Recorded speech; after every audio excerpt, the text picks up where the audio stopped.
നമസ്കാരം. ഒരു സംസ്ഥാനത്തിന്റെ അല്ലെങ്കിൽ ഒരു രാജ്യത്തിന്റെ ഭരണം ഏറ്റവും നന്നാക്കി കൊണ്ടുപോകുന്ന ആരാന്നറിയാം? അവിടുത്തെ പ്രതിപക്ഷവും അതുപോലെ മാധ്യമങ്ങളുമാണ്. അവരാണ് സർക്കാരിന്റെ യഥാർത്ഥ വഴികാട്ടി. പ്രതിപക്ഷത്തിന് കാര്യങ്ങൾ ചൂണ്ടിക്കാണിച്ചു കൊടുക്കുക എന്നുള്ളതാണ് മാധ്യമധർമ്മം. ആ മാധ്യമങ്ങൾ സത്യസന്ധമായ വാർത്തകൾ കൂടി ചെയ്താൽ, ആ കാര്യങ്ങൾ ജനങ്ങളെ കൂടി അറിയിച്ചു കഴിഞ്ഞാൽ നല്ല ഒരു രാഷ്ട്രത്തെ, നല്ലൊരു സംസ്ഥാനത്തെ ഒക്കെ നമുക്ക് ഉണ്ടാക്കിയെടുക്കാൻ പറ്റും. നല്ലൊരു വകതിരിവുള്ള ഒരു സമൂഹത്തെയും സൃഷ്ടിച്ചെടുക്കാൻ പറ്റും. അതുകൊണ്ട് തന്നെ അത്തരം മാധ്യമ സ്ഥാപനങ്ങളിൽ, അത്തരം ഉത്തരവാദിത്തപ്പെട്ട സ്ഥാപനങ്ങളിൽ പണിയെടുക്കുന്നവരുടെ, ജോലി ചെയ്യുന്നവരുടെ ജീവിതവും അതോടൊപ്പം തന്നെ പ്രാധാന്യമുള്ളതായിരിക്കും. പ്രത്യേകിച്ച് ഈ കാലഘട്ടത്തിൽ അവരുടെ മൊബൈൽ ഫോണുകൾ. ഇന്ന് നമുക്കറിയാമല്ലോ, ഒരു 10 വർഷം മുമ്പുള്ള മൊബൈൽ ഫോണിന്റെ ഗതിയല്ല ഇന്നത്തെ മൊബൈൽ ഫോൺ എന്ന് പറയുന്നത്. ഒരു വ്യക്തിയുടെ മൊബൈൽ ഫോൺ എന്നത് അദ്ദേഹത്തിന്റെ ഒരു ജീവനോപാധി മാത്രമല്ല, അദ്ദേഹത്തിന്റെ ശരീരത്തിന്റെ ഒരു ഭാഗം കൂടിയാണ്. ഇന്ന് ഒരു മൊബൈൽ ഫോൺ ഇല്ല എന്നുണ്ടെങ്കിൽ, മൊബൈൽ ഫോൺ എടുക്കാൻ മറന്നുപോയി കഴിഞ്ഞാൽ അവരുടെ ജീവിതം മൊത്തം കുളമായി പോകുന്ന ഒരവസ്ഥ കൂടി ഉണ്ട്. അതായത് അവന്റെ സകല പ്രൈവസിയും, അവന്റെ സകല അക്കൗണ്ടുകളും, അവന്റെ എല്ലാ ട്രാൻസാക്ഷനും, വിവരങ്ങളും എല്ലാം അത് കൈകാര്യം ചെയ്യുന്നത് അവന്റെ മൊബൈലിലൂടെയാണ്. ആ ഒരു മൊബൈൽ ഫോൺ അനധികൃതമായി മറ്റൊരാൾ കൈവശപ്പെടുത്തി വെച്ചാലോ അവരുടെ ജീവിതം നശിച്ചു പോകും. അതാണ് ഇന്നത്തെ മൊബൈൽ ഫോണും പഴയ മൊബൈൽ ഫോണും തമ്മിലുള്ള വ്യത്യാസം. മുമ്പ് ഒരു ഫീച്ചർ ഫോൺ ആണെന്നുണ്ടെങ്കിൽ ആ ഫോണ് പോയി കഴിഞ്ഞാൽ മറ്റൊരു ഫോൺ വാങ്ങിയാൽ മതി, സിം ഡ്യൂപ്ലിക്കേറ്റ് എടുത്താൽ മതി, കോൺടാക്ട് ലിസ്റ്റ് നമ്മൾ പുതിയതുണ്ടാക്കിയാൽ മതി, ഇത്രയേ ഉള്ളൂ. പക്ഷെ ഇന്നത്തെ ഫോണിന്റെ അവസ്ഥ അതല്ല. ഇന്ന് അവന്റെ ജീവിതമാണ്, അവന്റെ സ്വകാര്യമാണ്. ആ സ്വകാര്യതയിലേക്ക് കടന്നു കയറുന്ന സ്വഭാവം ഈ അടുത്ത കാലത്തായി കൂടി വരുന്നു. നമുക്കറിയാവുന്ന കാര്യമാണ്. കൃത്യം 1 വർഷം മുമ്പ് മറുനാടൻ മലയാളി എന്ന സ്ഥാപനത്തിൽ കയറി അവിടെയുള്ള എല്ലാ സാധനങ്ങളും, അങ്ങനെ പറയുന്നത് നല്ലത്, അവിടെ ഒന്നുമില്ല, എല്ലാം ഒരു ചൂല് കൊണ്ട് അടിച്ചു വാരി എല്ലാം എടുത്തുകൊണ്ട് പോയത്. ആ കൂട്ടത്തിൽ അവരുടെ മാധ്യമ സ്ഥാപനങ്ങളിൽ ജോലി ചെയ്യുന്നവരുടെ മൊബൈൽ ഫോണുകൾ, അവിടെ അവരുടെ ബന്ധുക്കളുടെ മൊബൈൽ ഫോണുകൾ, സുഹൃത്തുക്കളുടെ മൊബൈൽ ഫോണുകളൊക്കെ പിടിച്ചുകൊണ്ട് പോയി. എത്ര പേരുടെ ജീവിതമാണ് കുളമായത്? എത്ര പേരുടെ ജീവിത രഹസ്യങ്ങളാണ് അവർ നശിപ്പിച്ച് കളഞ്ഞത്? എത്ര പേരുടെ ഡാറ്റകളാണ് അവർക്ക് എന്നേക്കുമായി നഷ്ടപ്പെട്ടു പോയത്? വളരെ ഇമ്പോർട്ടന്റ് ഡാറ്റകൾ. ഇനി ഒരിക്കലും അത് തിരിച്ചു കിട്ടില്ല. അത് ഒഴിവാക്കി കളഞ്ഞോ? ആ രീതിയിൽ ഇവിടെ പോലീസ് വിളയാടി. അന്ന് ചില മാധ്യമങ്ങളെങ്കിലും, ചിലയല്ല, ഒട്ടനവധി മാധ്യമങ്ങളെങ്കിലും, ഓൺലൈൻ പോർട്ടലുകൾ ഒഴികെയുള്ള ചില മാധ്യമങ്ങളൊക്കെ അത് സന്തോഷിക്കുകയും ചെയ്തു.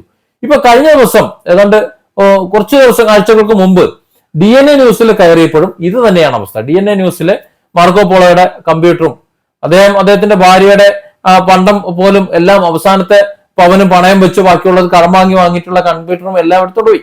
അവിടെ അതുപോലെ തന്നെ. എന്തുകൊണ്ടോ ഭാഗ്യം, ക്യാമറ കണ്ടില്ല, അതുകൊണ്ട് എടുത്തോണ്ട് പോയില്ല. ബാക്കി എല്ലാം അടിച്ചു വാരി കൊണ്ടുപോയി. അദ്ദേഹത്തിന്റെ പേഴ്സണലി യൂസ് ചെയ്യുന്ന ലാപ്ടോപ്പ് സഹിതം എടുത്തുകൊണ്ടുപോയി. അപ്പോഴും ഈ മാധ്യമ ലോകം അനങ്ങിയില്ല. ഇപ്പൊ എന്താ, മാധ്യമത്തിന്റെ റിപ്പോർട്ടറുടെ ഒരു മൊബൈൽ ഫോൺ ചോദിച്ചതിന് ഇവിടെ ആകാശം കുലുക്കിയുള്ള രോദനങ്ങൾ വരുന്നു. എന്തിനാണ് അതിന്റെ ആവശ്യം?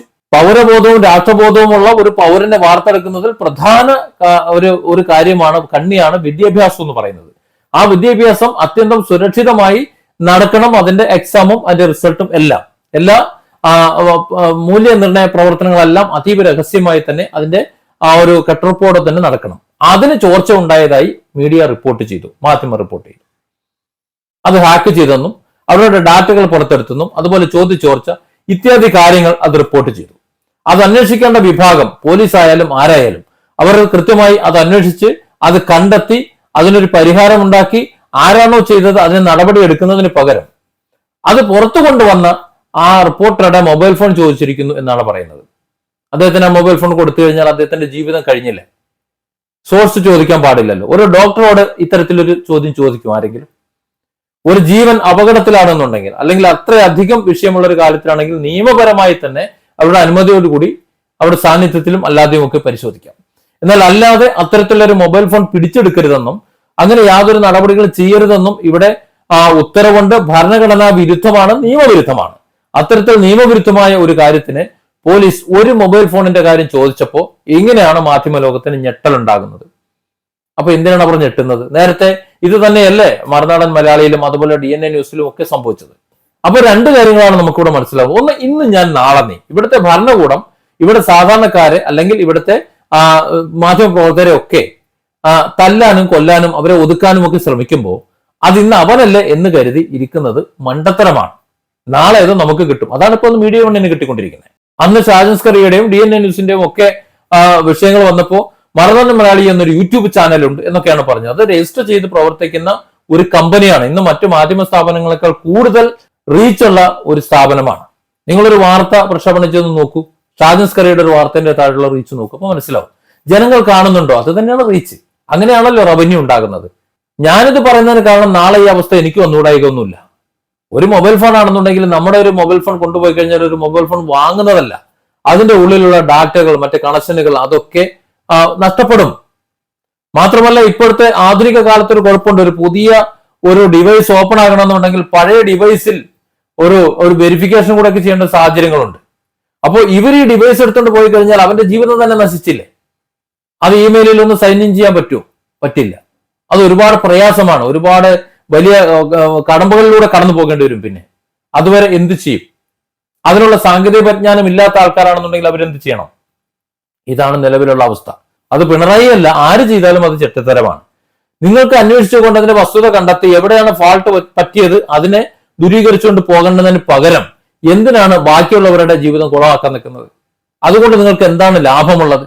സ്വന്തം തെറ്റുകൾ മറച്ചു വെക്കുന്നതിനും അതുപോലെ മറ്റുള്ളവരെ ദ്രോഹിക്കുന്നതിന് വേണ്ടി മാത്രം ഈ ഭരണം എന്തിനു വേണ്ടിയാണ് വിനിയോഗിക്കുന്നത്? അപ്പോൾ അതല്ല ഒരു നിയമപാലനം, അതല്ല ഇവിടുത്തെ ഭരണം എന്ന് പറയുന്നത്. അത് ഇവിടുത്തെ ജനങ്ങളെ ഭരിക്കുന്ന സർക്കാരും അതിന് വശംവദരാകുന്ന ഇവിടുത്തെ മാധ്യമപ്രവർത്തകരും ജനങ്ങളും കൂടി ഓർത്തിരുന്നാൽ നന്ന്. Different angles. Don't forget to subscribe and support this channel.